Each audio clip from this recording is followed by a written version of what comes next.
Well, in this video, we are going to study about the article number 8.9 of NCERT. This is the topic is earth satellite. तो हम अर्थ satellite के बारे में चर्चा करेंगे, उसका टाइम पीरियड निकालने की कोशिश करेंगे. ये हमारे कुछ ऑब्जेक्टिव्स रहेंगे. अर्थ सैटेलाइट क्या होते हैं? They are object which revolve around earth. ये ऐसे ऑब्जेक्ट होते हैं जो अर्थ के किनारे रिवॉल्व करते हैं. हम ये कह सकते हैं कि हम फिगर नंबर 1 की हेल्प से इसको समझ सकते हैं. यहाँ आप देख रहे हैं सेंटर में आपको जो ब्लू पार्ट दिख रहा है ये अर्थ है, और ये सब क्या है? अर्थ के सैटेलाइट्स हैं जो अपने अलग अलग ऑर्बिट्स में अर्थ के किनारे रिवॉल्व कर रहे हैं. Right, these are called the artificial satellite of earth. और कुछ सैटेलाइट के नेचर ने भी अर्थ के किनारे घूमने के लिए कुछ ऑब्जेक्ट बनाए होते हैं, जैसे moon is orbiting around earth. So this is the natural satellite of earth. और जिस ऑर्बिट में जो मून है वो इसके किनारे, अर्थ के किनारे घूमता है. सो ये रहा उसका ऑर्बिट, और इसका जो टाइम पीरियड होता है, time period of this is nearly 27.3 days. Right. तो इस यदि हम चर्चा को आगे बढ़ाएं, तो इस डिस्कशन को आगे हम कैरी करें, तो हम सिंस 1957 के ऑनवर्ड हम बात करते हैं कि कुछ टेक्नोलॉजिकल एडवांसमेंट हुए, और उस टेक्नोलॉजिकल एडवांसमेंट की हेल्प से कुछ कंट्रीज़ ने क्या किया कि नेचुरल सैटेलाइट की कॉपी करके कुछ आर्टिफिशियल सैटेलाइट्स बनाए. ये देखिए, जो आप यहाँ डायग्राम में देख रहे हैं, अर्थ के किनारे जो सैटेलाइट्स रिवॉल्व कर रहे हैं, तो कुछ आर्टिफिशियल सैटेलाइट बनाए गए, और उनका जो ऑब्जेक्टिव था वो अलग अलग फील्ड में एडवांसमेंट के लिए, जैसे टेली कम्युनिकेशन हुआ. They are very helpful in telecommunication. They are useful in telecommunication. हमें कह सकते हैं जियो फिज़िक्स में, useful in geophysics and meteorology में. इन एरियाज़ में इस एडवांसमेंट का बहुत फ़ायदा हुआ. हम ऐसा करते हैं, अब इसका कुछ मैथमेटिक्स करते हैं. तो अब हमारी डिस्कशन होगी, और डिस्कशन में हम सबसे पहले एक सैटेलाइट का एक डायग्राम चूज़ करके चलते हैं कि हमारे पास ये रहा फॉर एग्जांपल अर्थ. ये रहा अर्थ का सेंटर, और ये रही अर्थ की रेडियस. इसको हम कह सकते हैं R is the radius of earth. और इससे किसी एक एच डिस्टेंस के ऊपर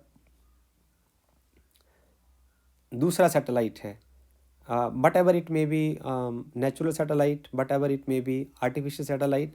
तो यहाँ इस डायग्राम से भी आप फिगर नंबर 1 से भी ऐसा कर सकते हैं, और हम यहाँ कॉन्सेंट्रेट कर रहे हैं फिगर नंबर 2 के ऊपर. This is figure number 2. So for example के we consider the satellite in a circular orbits of at a distance RE+H. तो ये जो हमारा टोटल डिस्टेंस हो गया, यहाँ से लेके सैटेलाइट का जो डिस्टेंस हुआ वो radius of earth plus H हो जाएगा. Okay. So now this satellite is revolving in the circular orbit. ये रहा इसका सर्कुलर ऑर्बिट. इस सर्कुलर ऑर्बिट में घूमने के लिए, इसको रखने के लिए एक फोर्स चाहिए, that is called centripetal force. इसको हम FC कह सकते हैं. And this is always directed toward the centre of the earth. और FC, this centripetal force that is directed toward the centre of earth, this is FC. F centripetal is equal to m, this is mass of the satellite, and v square, this is the velocity with which the satellite is revolving around earth, and this is the radius of earth plus height. तो ये distance रहेगा अर्थ के centre में और satellite के centre के बीच का जो डिस्टेंस है वो RE+H हो जाएगा. इसको हम इक्वेशन नंबर 1 मार्क कर देते हैं. अब this force is directed toward the centre. Now this centripetal force is provided by. इस फोर्स का कारण क्या है, जनक कौन है, पैदा कैसे होता है? और ये है force of gravitation. This centripetal force is because of gravitational force that is equal to, वो क्या होता है उसका फार्मूला, Gm1m2 अपॉन r² होता है. हेयर यहाँ क्या होगा, m1 is the mass of earth, and m2 is the mass of the satellite, and r is the radius of earth plus height above the surface of earth. तो इसको आप यहाँ लिख दीजिए. आपके पास आ जाएगा force due to gravitation is equal to G. m1 is mass of earth, m2 is mass of the satellite divided by a radius of earth plus height above the surface of earth का square. So this is equation number 2. And this is equation number 3, right. अब हम इन दोनों को equate करते हैं velocity of the satellite निकालने के लिए। हम लिखते हैं फ्रॉम इक्वेशन, देखिए from equation 1 and equation number 3, इन दोनों इक्वेशन को यदि हम इक्वेट करें तो हम यहाँ लिख सकते हैं M V square upon radius of earth plus H is equal to G time mass of earth, mass of the satellite upon radius of earth plus H, इसका स्क्वायर आ जाएगा।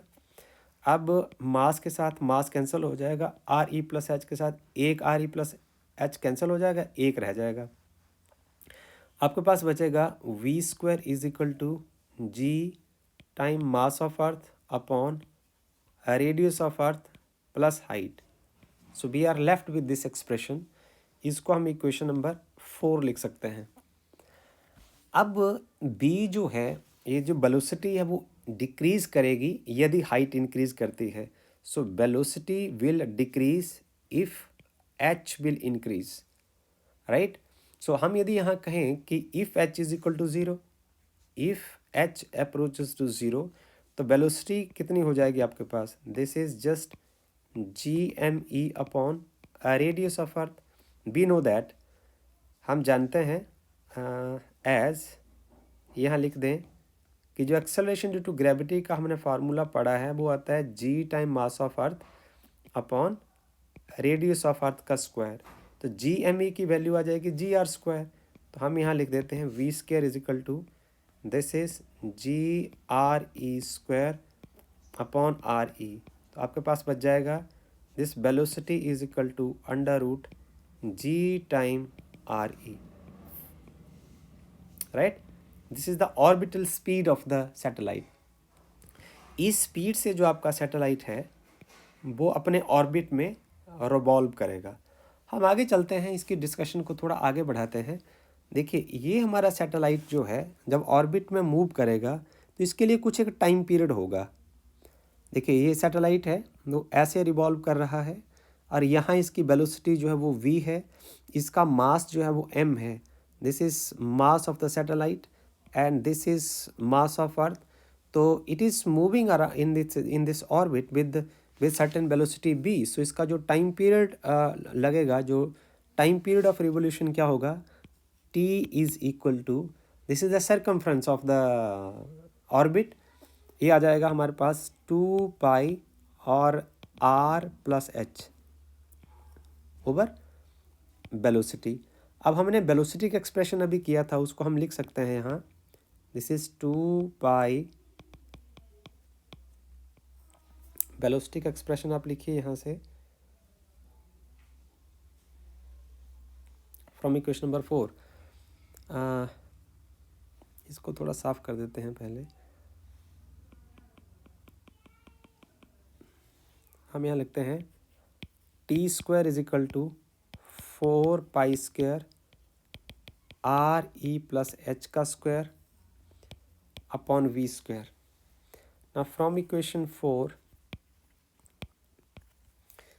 इक्वेशन नंबर 4 से हमने किया V square is equal to G M E upon R E plus H, V square is equal to G M E upon R E plus H.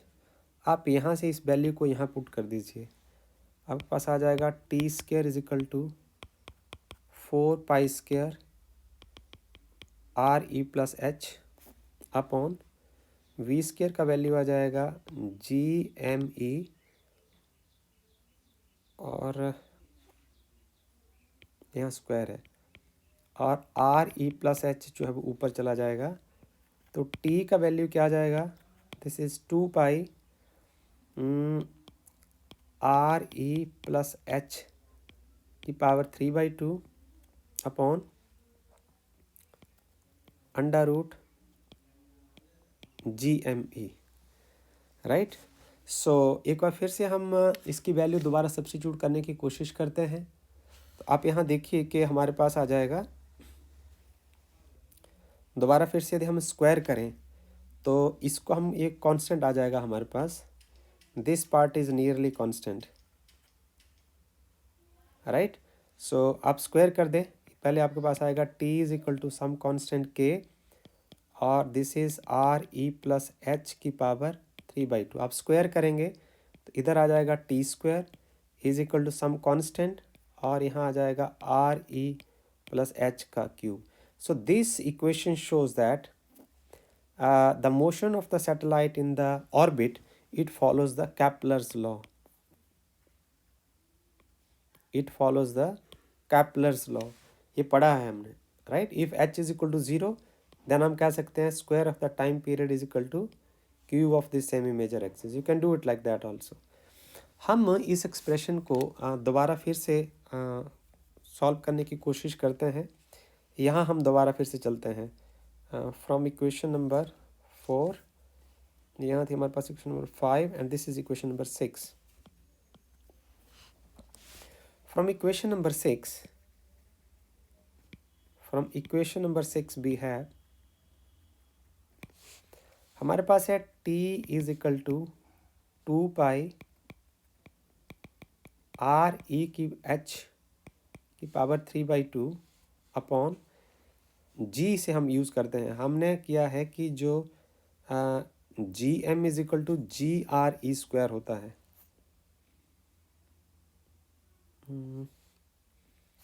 ये आ जाएगा आपके पास under root G M is equal to G R E square. अब इसको solve कर लीजिए। t is equal to 2 pi आपके पास आ जाएगा R E plus H cube upon G R ई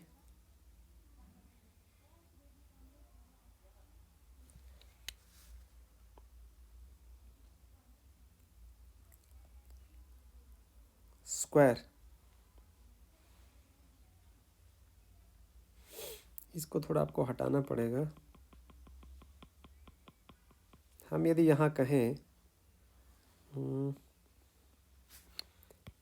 आसान हो जाएगा। If h approaches to 0 then we can say t is equal to 2 pi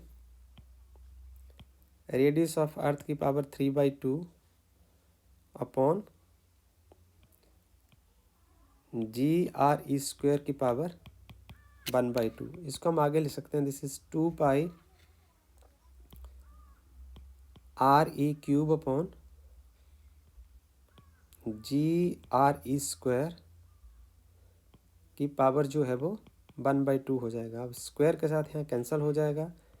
this is t0 is equal to 2 pi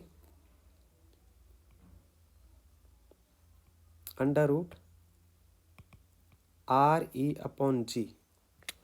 और यदि हम यहाँ सब्सटीट्यूट कर दें, यदि हम यहाँ यूज़ कर दें, because we know that radius of earth is equal to 6400 kilometre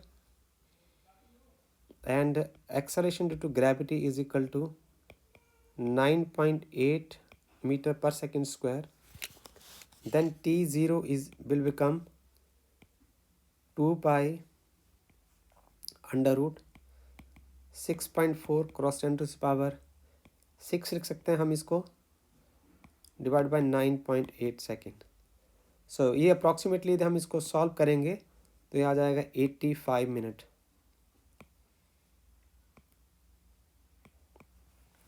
this is all about this video. Thank you.